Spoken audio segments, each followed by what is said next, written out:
What's going on, guys? My name is Tommy. Welcome back to the channel and welcome back to another episode of your Pathfinder 2nd Edition preview coverage. The official blog that came out Friday, Gearing Up, talks about, well, gear. We're still hanging out in the equipment chapter. We're looking at armor, we're looking at other gear, and we're looking at other things pertaining to items. Remember, if you like what you're seeing, be sure to like and subscribe. Helps out a lot. Real quick though, this episode of your Pathfinder 2nd Edition preview content was brought to you in part by Joshua Pearson. Josh, thank you so much for your time and support. It means the world.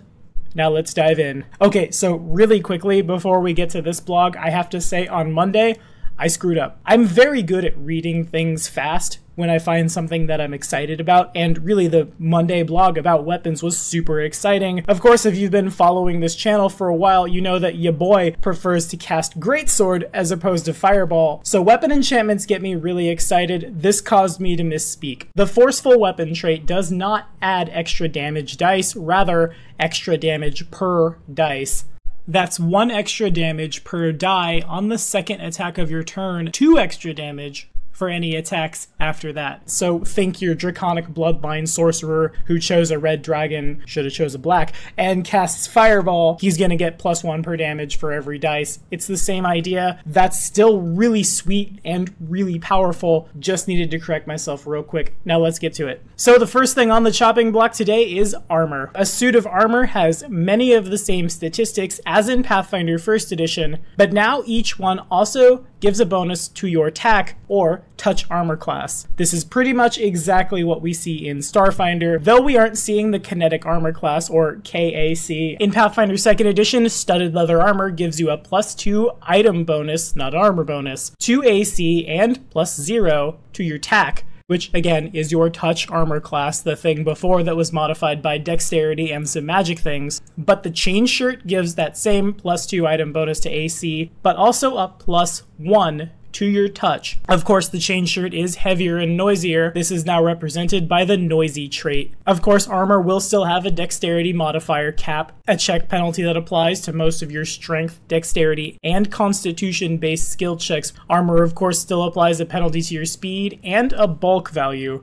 Remember, in Pathfinder 2nd Edition, much like Starfinder, we're not calculating individual pounds, having to break down and figure out my size category and my strength modifier and how much I can carry and blah blah blah. No, now it's bulk, which is quick, on the fly, super easy way to know you're encumbered. First thing I gotta say here is that the fact that armor puts a bonus on your touch armor class is huge. Some of my favorite builds in Pathfinder 1st Edition were builds that would jack up their armor classes into the stratosphere, and it was really easy to jack up your touch. However, if you didn't, you fell prey really easy to the gunslingers, the alchemists, the wizards. Most of the time, Johnny Plate Mail will have a touch of perhaps 11 or 12 before that fancy ring of protection. Now Johnny Plate Mail gets to add Johnny's Plate Mail to his touch. This again makes him less susceptible to gunslingers when they come around, alchemists, people casting ranged touch attacks at him. And this probably means that the disparity between the light armored heavy dexterity character and the heavy armored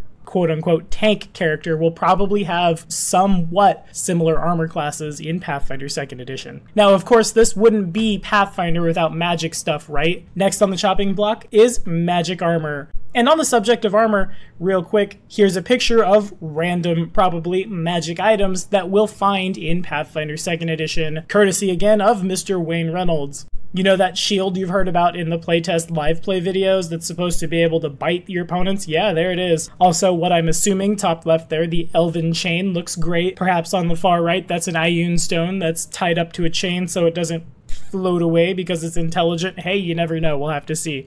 Anywho, to quote Paizo, weapons and suits of armor alike can be enhanced with magical potency runes. For weapons, a potency rune gives an item bonus. Notice how we're seeing item bonus a lot, by the way. This probably means that a lot of things won't be as stackable in 2nd Edition as they were in 1st Edition. I digress. On attack rolls, and increases the number of damage dice you roll on attacks with the weapon. For armor, the potency rune increases the armor's item bonus to your AC and gives you a bonus to your saving throws. Whoa. I've been preparing since my 27th birthday for a meta where the Cloak of Resistance would not exist. Now the Cloak of Resistance is installed directly in our armor. That's amazing. That means we can have okay saves. The fighter will have a good...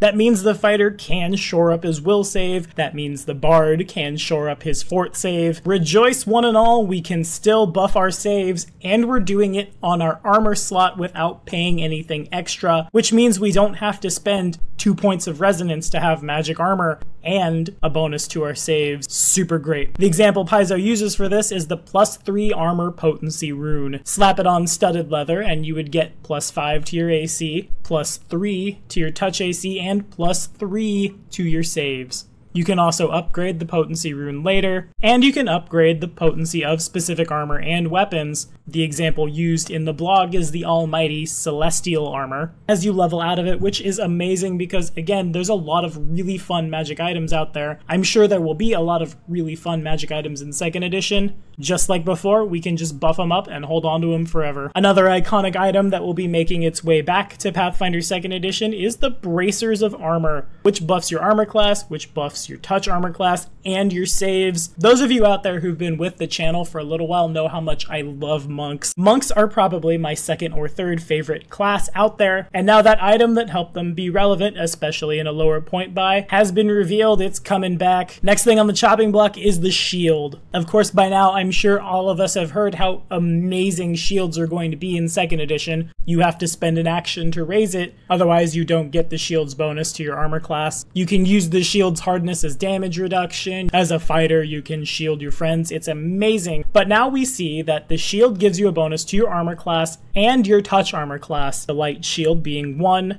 the heavy shield being 2. A given character will have proficiency in given weapons, armor, and shields and things in Pathfinder 2nd edition. When using a shield in Pathfinder 2nd edition, you'll use your lower proficiency rank of your armor or shield to calculate your armor class, meaning the proficiency rank for your shield and the proficiency rank of your armor will not stack together. This probably means that the fighter and the paladin and the barbarian will be a little better with shields than, say, the rogue, the bard, somebody who might just grab that buckler. Also in Pathfinder 2nd edition, shields will not have potency runes. Instead, it'll be down to crafting magical shields or picking up shields made of different materials. Think your adamantine shields, your mithril shields, your shield that might catch arrows, or again, have a lion face on it that bites the bad guy. That was an item in Pathfinder 1st edition, and I'm super stoked to see it come back in a meta where it probably will be 10 bajillion times more relevant because shields are going to be all over the place in Pathfinder 2nd edition. Next up, we're talking about equipment. This is more of the stuff we've seen before. Your equipment will have quality, which gives you an item bonus to what you use that equipment for. Think rope, think thieves' tools, think your loot for your bard, etc., etc. Today's blog shows us what happens if all of the strings on the bard's loot happen to break it once because somebody's terrible and tries to sunder it. Quote, "If you can scrabble something together, you've created a poor quality set of tools which give you a -2 item penalty, much like the penalty for having a proficiency rank of untrained in a task. So it's gonna matter what you're carrying around.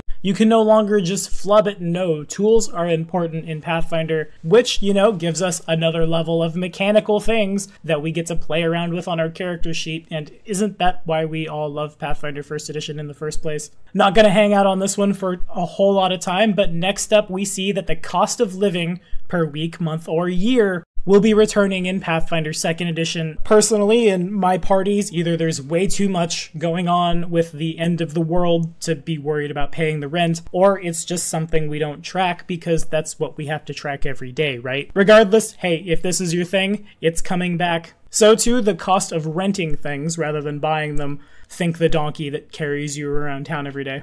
Last but not least, we see how holding, switching, and stowing the equipment that we carry around is going to work. One of the squidgy parts, ooh, I like that word, of Pathfinder 1st edition we wanted to clear up with the redesign is how holding, wielding, and stowing items work, particularly switching how many hands you're using for an item, drawing an item from a pouch, changing your grip from one-handed to two-handed for all you longsword guys out there, or detaching a shield from your arm all require the interact action. We've codified the rules for many of the basic things you do with items so the other rules interact with them cleanly. We also see that manipulate is a specific interact action. You use your hand or hands to manipulate an object or the terrain.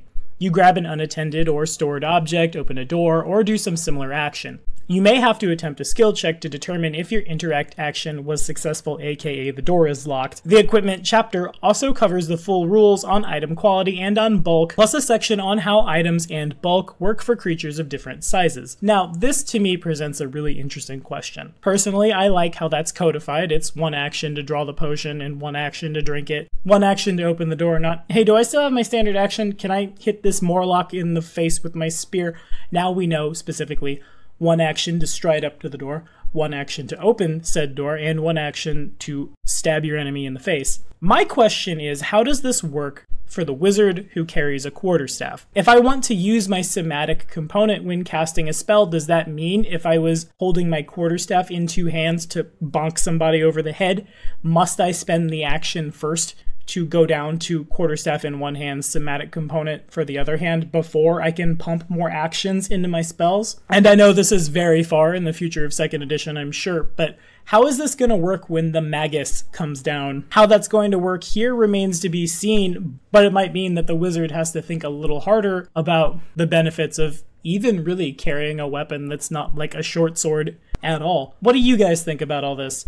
Are we excited that now the Cloak of Resistance is etched on our armor? Are we excited that our armor makes it harder for us to be touched by the bad guys? And most importantly, hey, we're still stoked out there for 2nd edition, right? Because if you are, here on Black Dragon Gaming, we're running 6 lucky subscribers through the playtest adventure Doomsday Dawn, which again, I am so amazingly beyond stoked for. If you want to learn more about that giveaway, follow this card right up here. And hey, as of today, you've got 4 days to enter our Pathfinder 1st Edition Send-Off tournament, where we're celebrating 10 years of a wonderful RPG by rolling up Drow Nobles, Troxes, Pure-Blooded Aslanti, and everything in between, and making them kill each other for the glory of Paizo Productions. For more information about that giveaway, follow this card right up here. And remember that patronage at any tier, in addition to granting you an extra entry in all of our giveaways forever and ever, might help us run more parties through all these crazy events. As always, our Patreon link is in the description. Thank you guys so much for watching. The next episode of your Pathfinder 2nd Edition preview content drops next Tuesday.